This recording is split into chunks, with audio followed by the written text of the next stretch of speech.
Assalamualaikum warahmatullahi wabarakatuh. Alhamdulillahi rabbil alamin.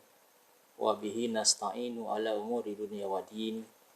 Wassalatu wassalamu ala asrafil anbiya'i wal mursalin.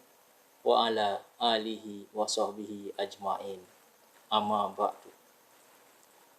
Ashhadu an la ilaha illallah. Wa ashhadu anna muhammadan abduhu wa rasuluh. Allahumma sholli ala sayyidina Muhammad wa ala ali sayyidina Muhammad. Saudara-saudara yang saya kasihi, selamat berjumpa dengan Bapak dari Gerai Tak Bernama. Khutbah Bapak dari Gerai Tak Bernama di malam ini adalah tentang Yesaya 9. Yesaya 9 adalah sejarah Nabi Musa, bukan nubuat bagi Yesus Kristus, tetapi sejarah Nabi Musa. Kenapa saya bilang sejarah? Karena ini sudah terjadi. Yesaya 9 menggunakan grammar binyan fal atau kal yang imperfect. Adapun yang dimaksud dengan imperfect adalah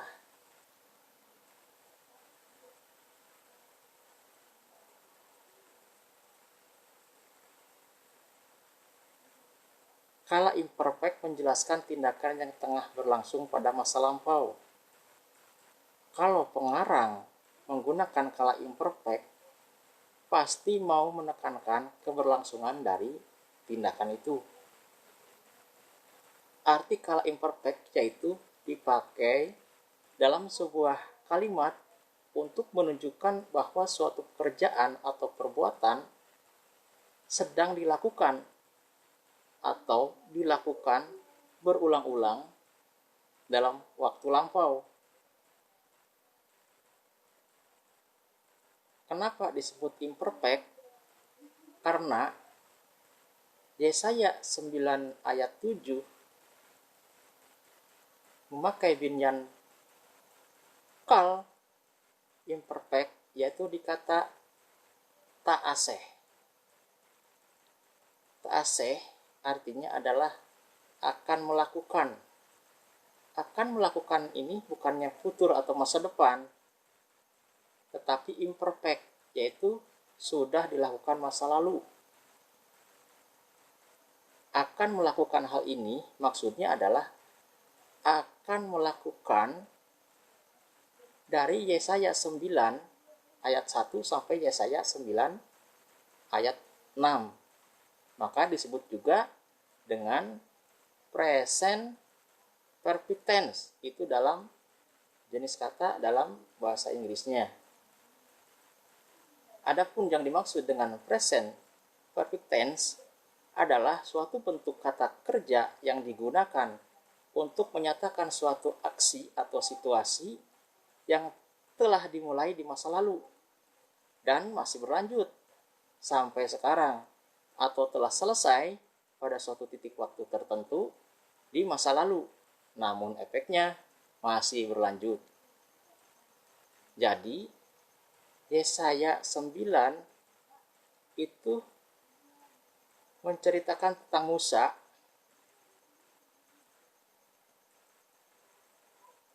di kitab Keluaran, waktu keluar dari Mesir sampai Musa meninggal dunia dan dilanjutkan oleh Yosua bin Nun menaklukkan Yerusalem. Itulah present perfect tense dari Yesaya 9 ayat 1 sampai Yesaya 9 ayat 6. Yesaya 9 ayat 1 bisa kita sebutkan terjemahannya.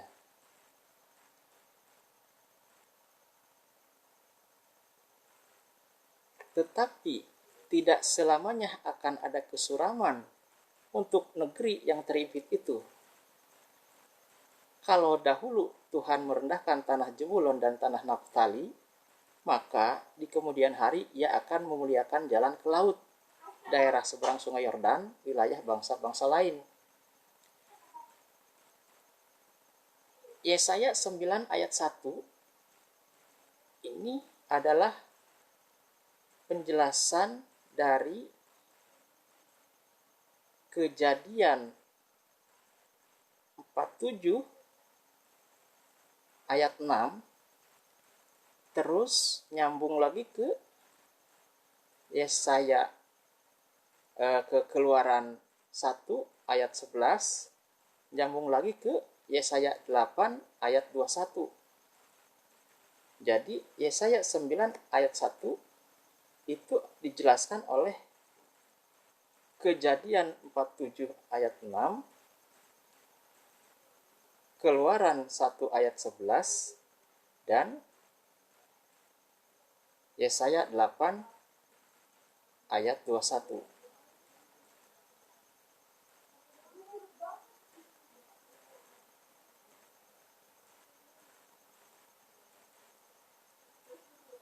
Negeri yang terhimpit di Yesaya 9 ayat 1 adalah Goshen, yaitu negeri yang diberikan oleh Fir'aun kepada Israel dan keturunannya, yang diwakili oleh Naftali dan Zebulon. Naftali dan Zebulon ini adalah anak-anak Israel yang mewakili anak-anak hamba dan anak-anak Tuhan. Ini kita bisa lihat di Kejadian 47 ayat 6.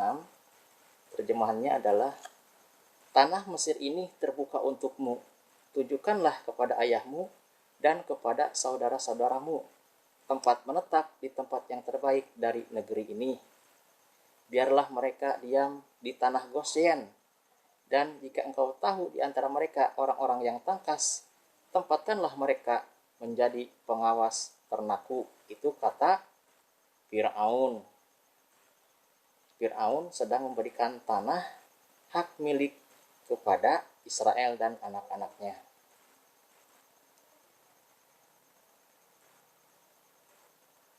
Selanjutnya, di Yesaya 9:1 disebutkan, tidak selamanya akan ada kesuraman untuk negeri yang terimpit itu. Kalau dahulu Tuhan merendahkan tanah Zebulon dan tanah Naftali, nah, maksud dengan kesuraman dan merendahkan adalah dijelaskan oleh Keluaran 1 ayat 11 yang berbunyi begini. Sebab itu pengawas-pengawas rodi ditempatkan atas mereka untuk menindas mereka dengan kerja paksa. Mereka harus mendirikan bagi Fir'aun kota-kota perbekalan, yakni Pitom dan Ramses. Nah, Pitom dan Ramses inilah yang menghimpit kota Goshen. Dari ayat itu, Keluaran 1 ayat 11, dilanjut ke Yesaya 8:21 yang lebih menjelaskannya, yaitu berbunyi begini. Mereka akan lalu lalang di negeri itu, melarat dan lapar, dan apabila mereka lapar, mereka akan gusar dan akan mengutuk rajanya dan Allahnya. Mereka akan menengadah ke langit dan melihat ke bumi, dan sesungguhnya hanya kesesakan dan kegelapan, kesuraman yang menghimpit, dan mereka akan dibuang ke dalam kabut. Kesuraman yang menghimpit dan mereka akan dibuang ke dalam kabut artinya anak-anak Israel diperbudak oleh Fir'aun. Nah, dari sinilah timbul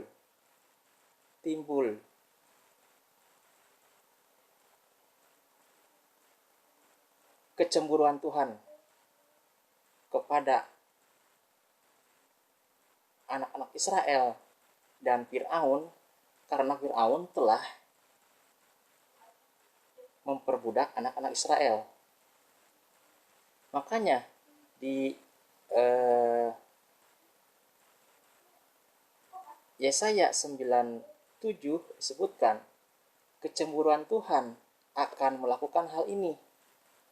Jadi sebelum Tuhan melakukan hal dari Yesaya 91 sampai 96, Tuhan itu cemburu karena Israel diperbudak oleh Fir'aun. Makanya disebut imperfect. Jadi imperfect itu adalah penyambung kata kerja ke masa lampau. Itulah imperfect namanya.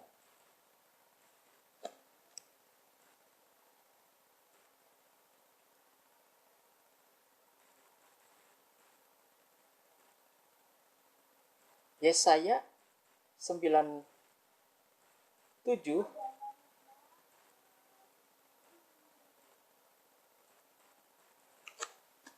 adalah cerita dari Nabi Yesaya yang menceritakan tentang akta kelahiran Nabi Musa di Keluaran 2. Katanya begini, kata Nabi Yesaya, seorang anak telah lahir, yaitu Musa, penasehat ajaib bagi Fir'aun, bapa yang kekal bagi Israel, Allah yang perkasa bagi Fir'aun, raja damai dengan hukum Tauratnya. Kita akan bahas ini.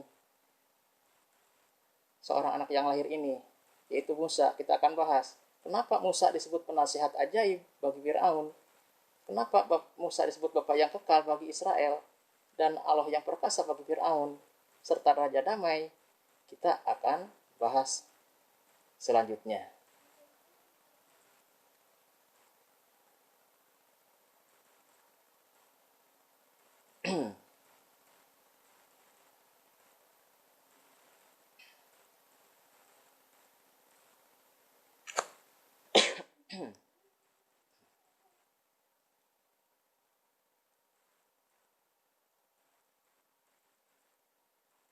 Musa disebut sebagai raja damai karena yang dimaksud dengan damai di situ adalah mispot. Mispot itu adalah hukum atau peraturan atau disebut juga Taurat. Raja Taurat, raja hukum adalah Musa. Makanya disebut raja damai.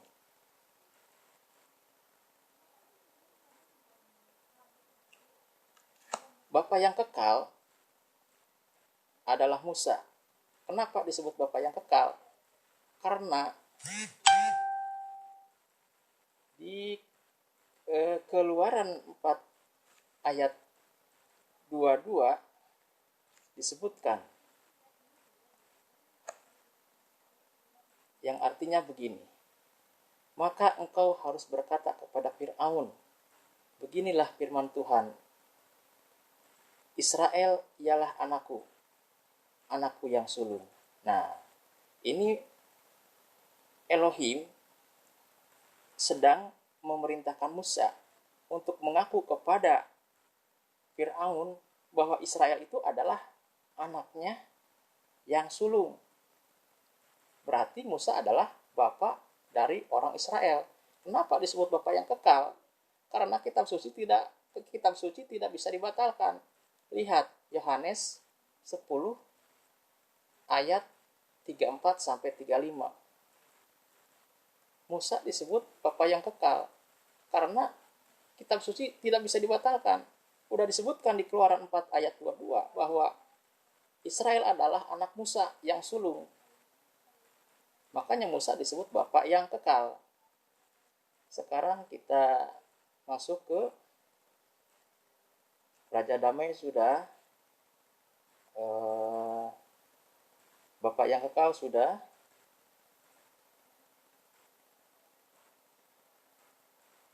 Penasihat ajaib. Ya, penasihat ajaib itu jelas adalah Musa.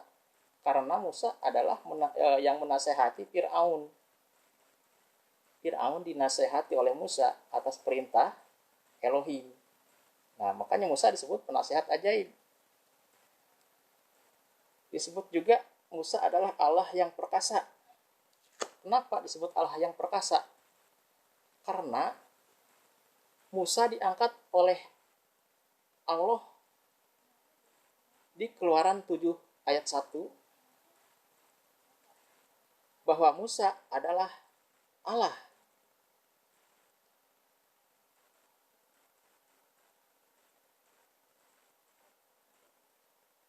Di Keluaran 7 ayat 1 disebutkan, berfirmanlah Tuhan kepada Musa, lihat, aku mengangkat engkau sebagai Allah bagi Fir'aun dan Harun. Abangmu akan menjadi nabimu. Musa diangkat oleh Allah menjadi Elohim juga bagi Fir'aun dan Harun. Kenapa bagi Harun juga? Karena Harun adalah nabinya, akan menjadi nabinya Musa. Maka otomatis orang-orang Israel juga adalah Elohimnya adalah Musa. Kalau menurut pasal 7 ayat 1. Keluaran 7 ayat 1. Engkau sebagai Allah sama dengan kamu sebagai Allah, sama dengan kamu adalah Allah. Di kitab Mazmur 82 ayat 6 disebutkan, yang artinya begini, aku sendiri telah berfirman di Keluaran 7 ayat 1. Maksudnya, aku sendiri telah berfirman, kamu adalah Allah. Artinya Musa adalah Allah. Kamu di situ adalah Musa. Karena di Mazmur 826 itu disebutkan telah berfirman. Yang dimana disebutkan telah berfirman kamu adalah Allah adalah di Keluaran 7 ayat 1. Dan anak-anak yang maha tinggi kamu sekalian. Ini yang dimaksud anak-anak yang maha tinggi adalah orang-orang Yahudi, adalah anak-anak Musa.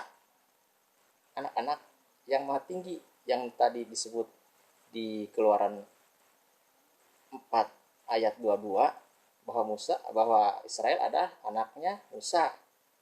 Maka di sini disebutkan di Mazmur 826 bahwa orang-orang Yahudi adalah anak-anaknya Musa.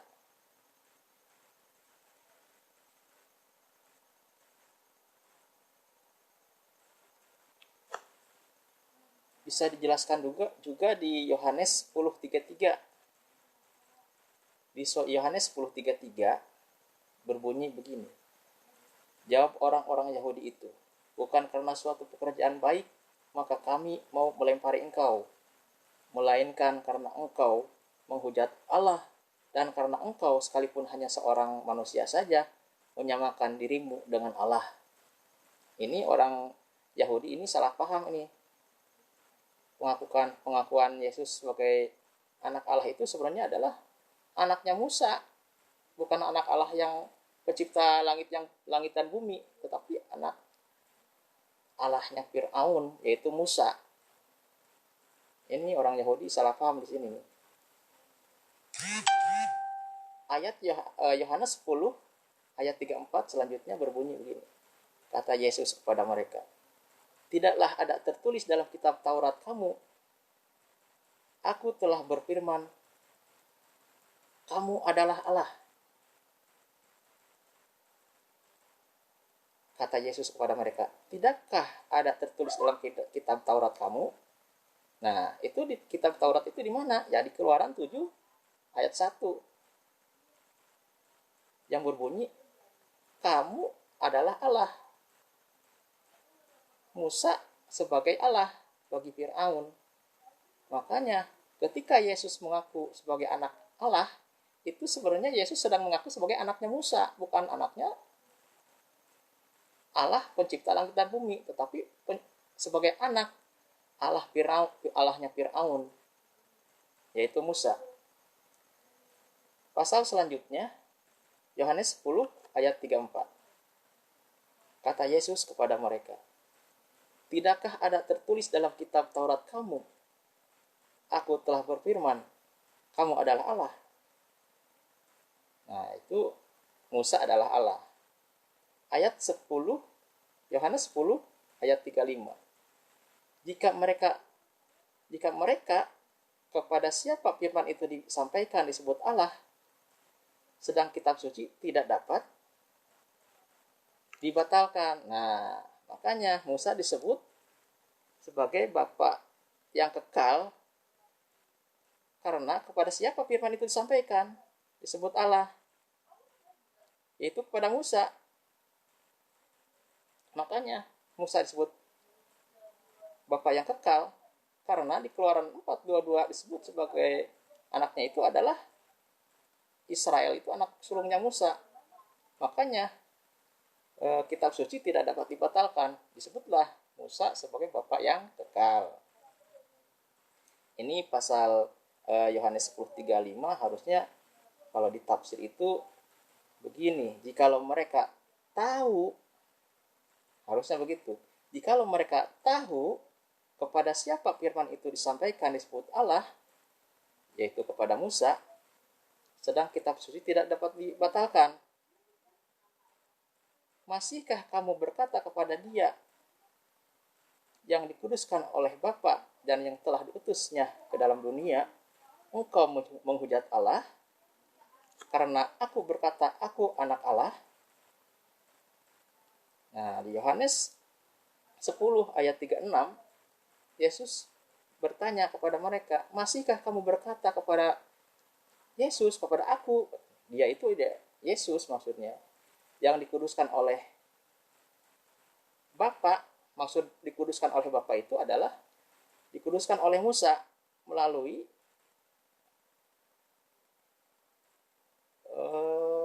sunat. Dikuduskan itu melalui sunat dan dipotongkan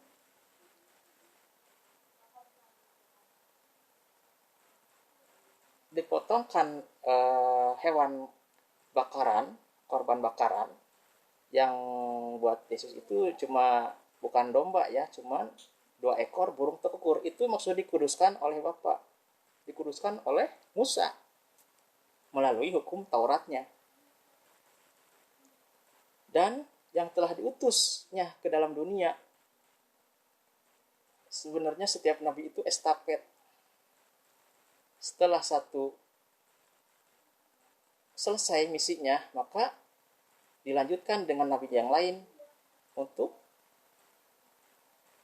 menggenapi ajarannya. Maka yang maksud yang diutus di sini adalah Yesus oleh Musa, yaitu melalui hukum Tauratnya.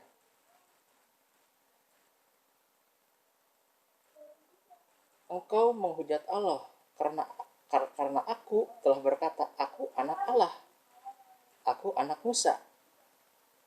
Harusnya orang Yahudi kalau paham kitab suci ya cuek-cuek saja, gak usah bilang Yesus telah menghujat Allah karena Yesus mengaku anak Allah, karena maksud Yesus mengaku anak Allah itu adalah anaknya Musa, bukan anak Allahnya pencipta langit dan bumi. Ini dijelaskan kembali kita ke Yohanes 9 ayat 29 yang berbunyi begini. Kami tahu bahwa Allah telah berfirman kepada Musa. Mereka tahu sebenarnya Allah itu telah berfirman kepada Musa. Tetapi tentang dia itu kami tidak tahu dari mana ia datang. Nah, mereka tahu bahwa Allah itu telah berfirman kepada Musa. Tetapi dia tidak mengenal Yesus. Sedangkan di kitab sucinya ada jelas bahwa Musa itu adalah diangkat oleh Allah menjadi Allah bagi Fir'aun di Keluaran 7 ayat 1. Dia tahu firman itu kepada Musa. Tetapi mereka tidak bisa menangkap, tidak mengerti perkataan Yesus karena mereka tidak bisa menangkap firman Yesus, tidak bisa menangkap kata-katanya. Itu mereka tahu, tetapi mereka tidak tahu tentang Yesus itu datang dari mana, karena mereka tidak mengerti kitab suci. Untuk Yesaya ayat Yesaya 9 itu kesimpulannya adalah buat Musa, bukan buat Yesus. Yesaya 9 adalah sejarah tentang Musa, bukan nubuatan, karena itu waktunya sudah terjadi, masa lalu, masa lampau, imperfect. Kalau nubuatan itu akan itu tutur itu artinya masa depan. Ini beda konteks. Jadi kepada rekan-rekan Kristen dan para pendeta, silakan disanggah video ini kalau mampu. Saya yakin tidak akan mampu, karena memang ini yang saya sampaikan itu sudah sesuai dengan apa adanya, kebenaran apa adanya. Saya cukupkan sekian. Billahi taufiq wal hidayah. Wassalamualaikum warahmatullahi wabarakatuh.